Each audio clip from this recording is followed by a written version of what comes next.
Hello বন্ধুরা, কেমন আছেন? আশা করি সবার আছেন। বন্ধুরা, ফেনী সীমান্ত থেকে 23 বাংলাদেশিকে ধরে নিয়ে গেছে বিএসএফ। এরকম একটা বড় আপডেট কিন্তু আমাদের সামনে এসেছে, যেখানে বলা হয়েছে যে 23 জন বাংলাদেশিকে কিন্তু ধরে নিয়ে গেছে বিএসএফ, ভারতীয় বিএসএফ। অবশ্যই এই বিষয়ে কিন্তু আমরা বিস্তারিত আলোচনা করবো। তার আগে আপনি যদি এই চ্যানেল নতুন দেখেন, অবশ্যই চ্যানেলটি সাবস্ক্রাইব করে আমাদের পাশে থাকুন এরকম নিত্য নতুন রাজনৈতিক এবং সর্বশেষ আপডেটগুলি সবার আগে পাওয়ার জন্য।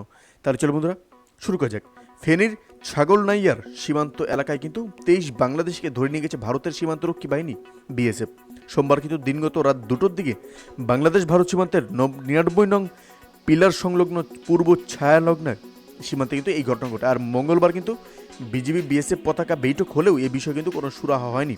স্থানীয়রা জানায় যে সোমবার রাতে হঠাৎ পূর্ব ছাগলনাইয়া এলাকার এক বাংলাদেশিকে নাকি বিএসএফ ধরে নিয়ে গেছে বলে গুঞ্জন শুনে স্থানীয়রা খবর নিতে সীমান্তের কাঁটাতারের কাছাকাছি যায়। তাৎক্ষণিক হঠাৎ বিএসএফ এগিয়ে আসলে বাংলাদেশিকে ধাওয়া শুরু করে।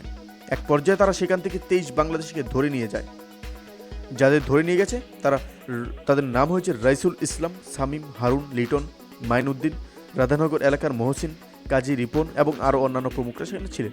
এবং ফেনী 4 বিজিবির অধিনায়ক শেখ মোহাম্মদ বারুদ্দুজ্জা বলেন যে সোমবার রাতের ঘটনায় মঙ্গলবার দুই দেশের সীমান্তরক্ষী বাহিনী বিজিবি ও বিএসএফের মধ্যে পতাকা বৈঠক অনুষ্ঠিত হয়েছে এবং বৈঠকে চোরা কারবারিদের অভিযোগে 23 বাংলাদেশি নাগরিককে আটক করা হয়েছে বলে দাবি করেছে বিএসএফ। বৈঠকে আটককৃতদের একটি তালিকা বিএসএফের পক্ষ থেকে বিজিবিকে সরবরাহ করা হয়েছে। আমরা বিষয়টি ঊর্ধ্বতন কর্তৃপক্ষে জানিয়েছি এবং গ্রেপ্তারকৃত বাংলাদেশি নাগরিকদের জাতীয় পরিচয়পত্র আমাদের হাতে এসেছে। এই বিষয়ে আমরা আইনগত প্রক্রিয়া গ্রহণ করব।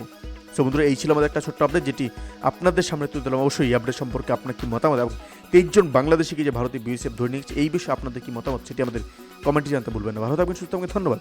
দেখা হচ্ছে পরবর্তী নতুন একটি কোন ভিডিওতে। আপনি কোথা থেকে দেখছেন অবশ্যই সেটি আমাদের কমেন্টে জানাবেন।